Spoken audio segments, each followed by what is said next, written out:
First of all, we will take a center point and the radius of 3 centimeter, and then we will draw a circle.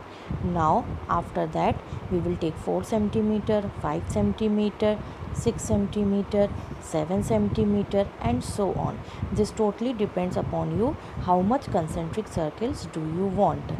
If you want a perfect design, then you have to make a number of circles like 14 to 15 circle, but for beginners only 6 to 7 circles is enough. Then after that, draw a line from the center, each measuring 20 degree. You can draw the 40 degree also, 60 degree also, that totally depends upon you. See, this is how I am making the line. First divide the whole circle into the half, then into the 1/4, and then divide rest of the circle according to you.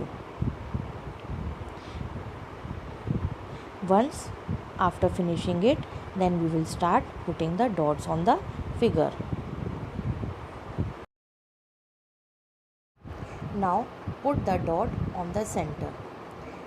Then start putting the dots around the center of the circle or the center of the dot which you have put. Remember that the center of the dot should be big. You can use the tip of the pencil or at the back side of the pencil. Now whatever the size of the dot you want, start putting the dot on the circle. This is for the beginners I am showing.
This is the basic structure which I have made. Now we will start filling up the spaces which is left.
this is the final figure which is made. Be showing more designs in the next video.